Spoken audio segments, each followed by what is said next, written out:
Hola chicos, vamos a hablar hoy sobre la resiliencia. ¿Qué es esto? Pues es la capacidad que todos podemos desarrollar para poder sobreponernos a situaciones adversas. Es como resistir y rehacernos. Esto está muy ligado a lo que es la percepción y también al autoconocimiento. En realidad, para hablar sobre o ligarlo a la percepción, hay una frase que dice: no existen situaciones desesperadas, sino más bien personas que se desesperan ante sus situaciones. Anteriormente habíamos hablado del autoconocimiento y cómo influye este aquí en la resiliencia.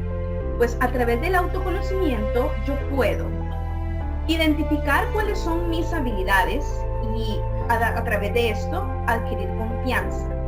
También identificar cuáles son mis limitaciones y a través de esto adquirir un compromiso para poder superarlos.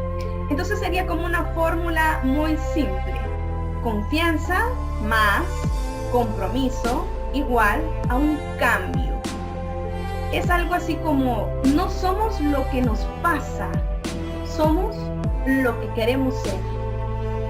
La adversidad, cuando ésta se presenta, hay dos tipos de personas: aquellas que son poco resilientes y aquellos que son muy resilientes. Los que son poco resilientes son aquellos que perciben las adversidades de forma negativa.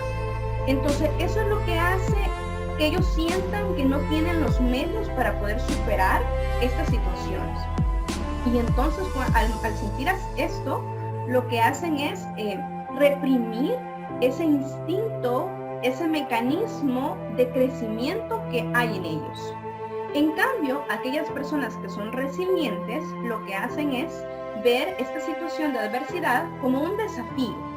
Entonces, en ese desafío encuentran una seguridad interior que les permite que emerjan sus capacidades internas, que tal vez antes no sabía que existían, lo cual les hace tener éxito en este tipo de situaciones. Ahora, nosotros cómo podemos practicar para poder llegar a desarrollar esta capacidad de resiliencia. Hay tres estrategias que podemos aplicar. La primera es contarnos una historia más agradable. A veces cuando nos sucede algo somos muy dramáticos. Nuestra mente tiene un narrador y a veces nos victimizamos y ese narrador tiende a ser muy dramático. Entonces debemos de buscar a que este narrador nos cuente historias más agradables. Para esto debemos de ponernos a pensar: ¿será que esta situación en realidad es tan dramática como me lo está presentando mi mente? Porque podría ser que mi mente esté exagerando un poco. Ahora, esto nos va a permitir que nuestro sistema inmunológico psicológico vaya ayudando a que vayamos mejorando o nos sintamos mucho mejor a medida va pasando el tiempo. Si ustedes se fijan, cuando nosotros estamos en una situación difícil, no la vemos de la misma forma cuando estamos en la situación que cuando ha pasado cierto tiempo. Entre más tiempo va pasando, lo vamos viendo hasta más gracioso el asunto, ¿verdad? Entonces, es ese mismo narrador que ya va contando esa historia de una manera más agradable, el que nos permite pues irnos adaptando mejor a la situación. La segunda estrategia es cambiar de actitud. Ya lo hemos hablado muchas veces desde el principio, ¿verdad? Es importante que nosotros veamos estos eventos negativos como oportunidades de crecimiento, que cambiemos los pensamientos negativos por pensamientos positivos. Y aquí es donde es importante lo que hablábamos antes. Tenemos que primero saber identificar nuestras emociones para después poder controlarlas. Y el control va a llegar a través de los pensamientos positivos. Hablamos también de las creencias. Esas creencias que tenemos arraigadas y que son parte de nuestra autoestima. El autoestima encierra una parte que es el autoconocimiento. Y este autoconocimiento es el que nos va a servir a poder llegar a ser una persona más resiliente. Entonces todo está conectado. La estrategia número 3 es: enfrenta tus miedos. Tenemos que exponernos lenta y repetidamente a aquello que nos asusta. Me asusta la matemática, pues hay que ir poco a poco exponiéndome para ir haciendo ejercicios de matemática. Me asusta hablar en público, pues hay que ir buscando formas de ir expresando en público lentamente, primero al principio lentamente, pero repetidamente. A medida vaya avanzando, pues voy a ir mejorando. Entonces, tratemos de aplicar estas estrategias en nuestra vida diaria para que seamos personas más resilientes. Vamos a iniciar con lo que es la circunferencia unitaria. Antes vamos a ver algunos conceptos como por ejemplo ángulos. La ubicación de ángulos es a partir del eje positivo de las X, yo empiezo a medir.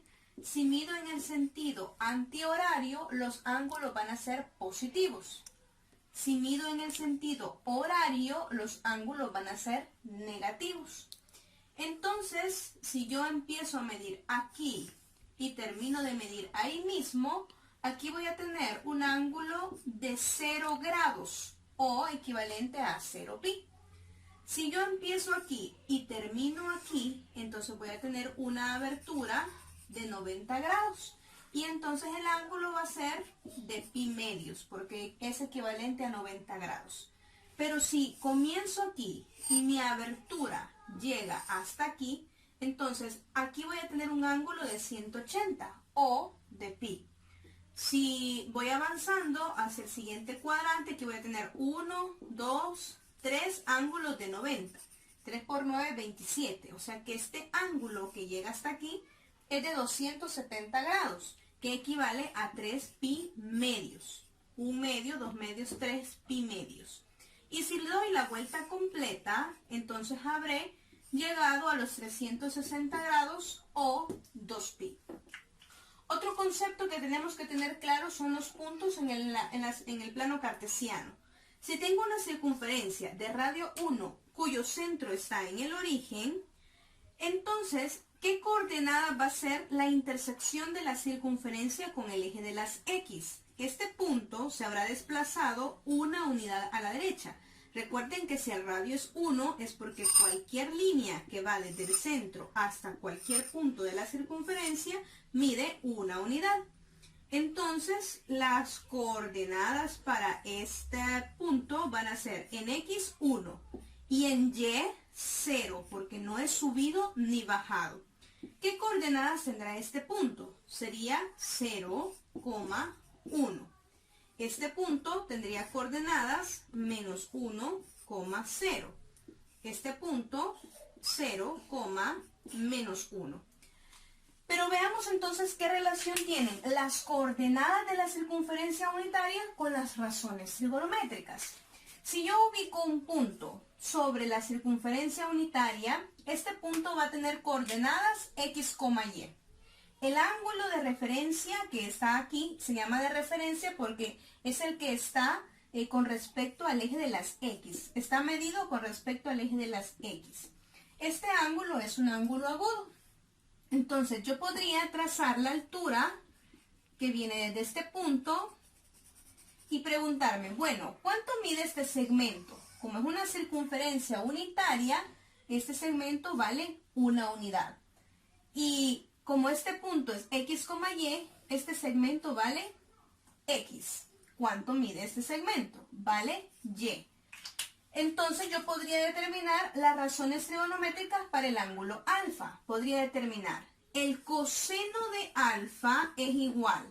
Acordémonos de la palabra mágica. SOCATO A. Y escribo las H's.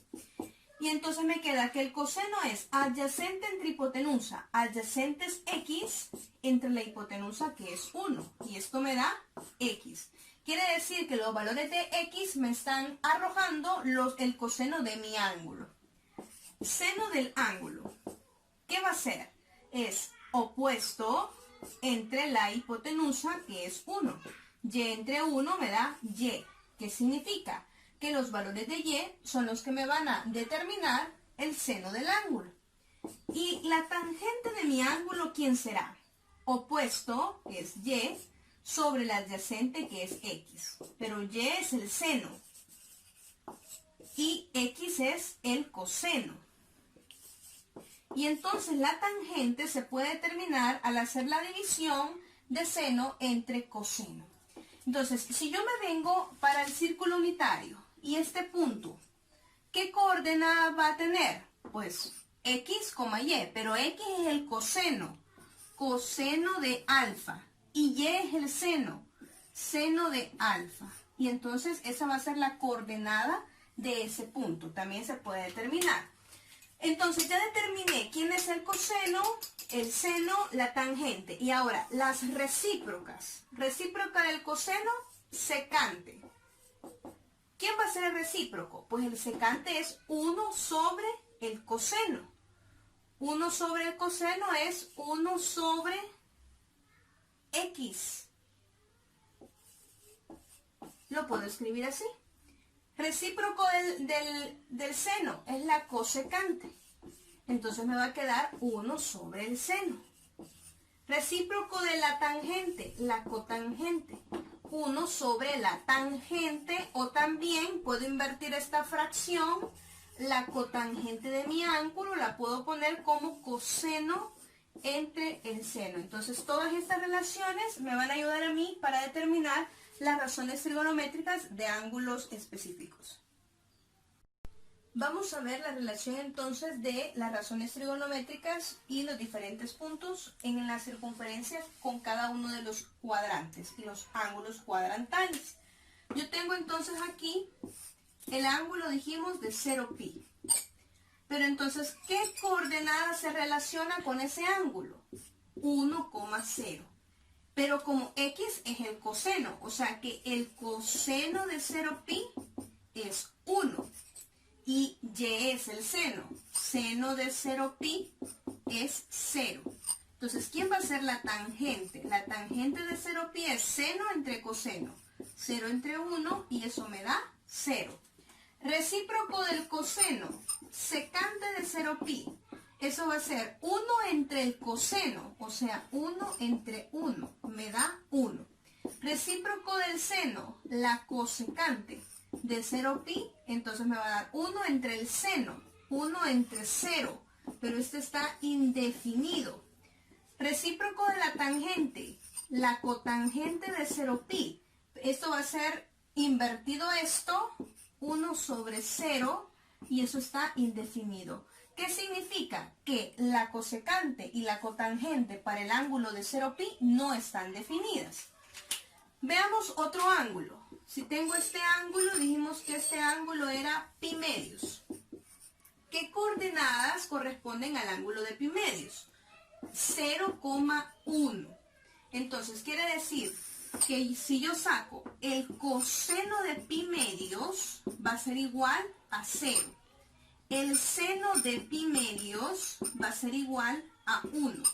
La tangente de pi medios es seno entre coseno. Eso está indefinido. Recíproco del coseno sería la secante de pi medios. Me va a dar 1 entre 0. Esto está indefinido. El recíproco del seno es la cosecante.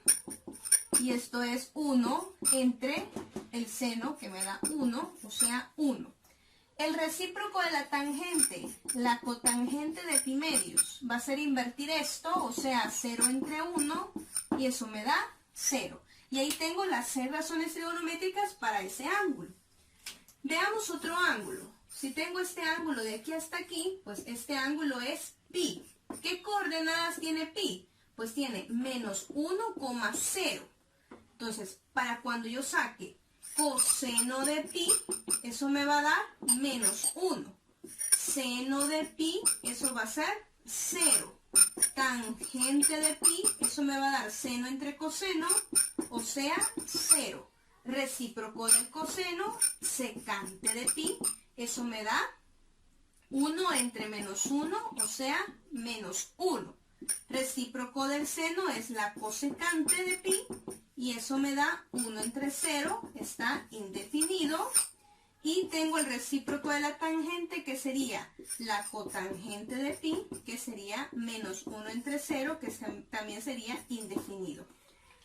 Veamos qué otro ángulo. Tengo yo aquí el ángulo de 3 pi medios. ¿Qué coordenadas corresponden? Pues 0, menos 1. Y esto me ayudaría a mí a sacar todas esas razones trigonométricas, tal cual los hemos hecho con los otros 3 ángulos.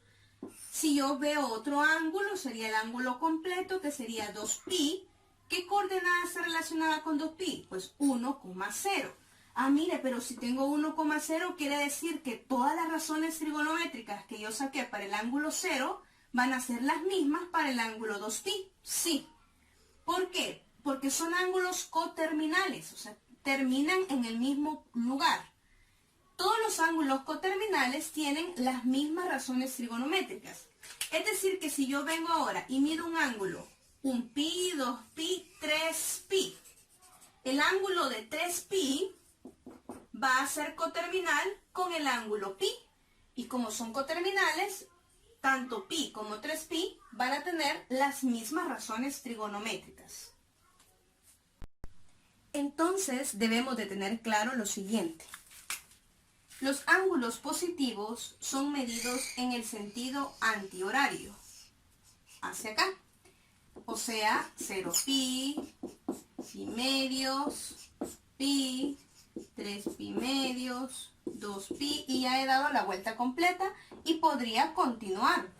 Podría continuar avanzando y entonces llegaría a tener 4pi medios, 5pi medios, 6pi medios, que podría simplificar como 3pi, y así sucesivamente. Podría continuar dándole vueltas a la circunferencia unitaria de manera indefinida. Y entonces eso lo que hace es que yo tenga ángulos coterminales. Y como ya lo dijimos, en cada uno de esos ángulos coterminales, o sea, terminan en el mismo lugar, yo las razones trigonométricas sé que son las mismas. Ahora, ¿qué pasa cuando los ángulos son medidos en el sentido horario? O sea, hacia acá. Entonces los ángulos tienen un signo negativo. Si yo empiezo aquí en 0pi, medido hacia acá sería menos pi medios, menos pi, menos 3pi medios, menos 2pi, y así sucesivamente. Puedo seguir también dando vueltas y girando en el sentido horario para seguir obteniendo ángulos coterminales que ahora son negativos. Recordemos, 2pi equivale a tener 180 grados, o sea que da lo mismo que yo esté hablando del ángulo 2pi a que hable, de 360 grados. Y que el ángulo pi equivale a 180 grados. Y que entonces la mitad de esto es pi medios, la mitad de esto es 90 grados. La mitad de esto es pi cuartos y entonces esto es 45, la mitad. Podría hablar de la tercera parte de esto y eso sería 60. Podría hablar de la mitad de esto, que sería pi sextos, esto sería 30. Y estos son de los ángulos más característicos o de los más utilizados, pero lo que yo quiero que ustedes observen es que da lo mismo hablar de el ángulo pi medios que el de 90 grados. Esto estoy hablando en radianes y esto lo estoy hablando en grados. Ahora, ¿qué más es importante que yo tenga claro? Porque como ya vamos a empezar en la siguiente clase a hablar sobre las funciones trigonométricas, entonces vamos a graficar seno, coseno, tangente. Y entonces, ¿para qué me va a servir la circunferencia unitaria? Para poder entender cuál es el periodo y el comportamiento de la función, para poder determinar dónde voy a colocar los puntos y así más fácil graficar. Entonces, por eso es importante también que yo identifique que en el cuadrante 1, el coseno, como es en X, es positivo. Y el seno, como es en Y, es positivo. Que en el cuadrante 2, o sea, para los ángulos de 90 a 180, el coseno es negativo y el seno es positivo. Para el cuadrante 3, el coseno es negativo, el seno es negativo también. El cuadrante 4, el coseno es positivo y el seno es negativo. Por último, vamos a ver lo que son los periodos de la función. Yo podría tener para el coseno un ángulo simétrico, como es en X, aquí. Y para el seno podría tener un punto simétrico aquí. ¿Qué significan los puntos simétricos? Que en este lugar el seno mide lo mismo que el seno de teta. Que en este lugar el coseno mediría lo mismo que el coseno de teta. Pero en realidad la función seno y la función coseno necesitan dar la vuelta completa para poder cumplir un periodo, porque el comportamiento se empieza a repetir hasta que volvemos a estar en este lugar.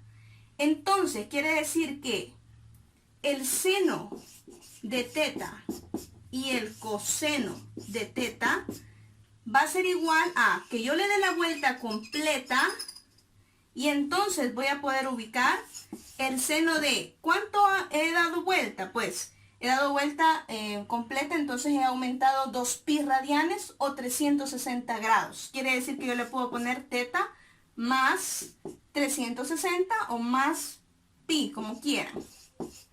Le voy a poner menos porque también podría haberlo hecho al revés y haber llegado ahí mismo. ¿Qué estoy diciendo aquí?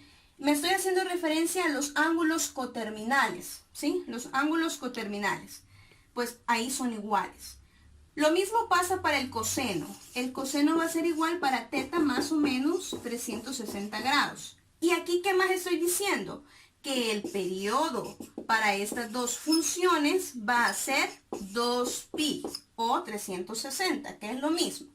Va a ser 2pi. Ahora, ¿qué pasa con la tangente? La tangente solo necesita pasar 180 grados para volver a repetirse. Quiere decir que la tangente de teta puede ser igual o va a ser igual a la tangente de teta más o menos 180 grados. Entonces, ¿qué significa? Que el periodo de la tangente equivale a tener pi. Y esto nos va a servir al momento de graficar las funciones trigonométricas.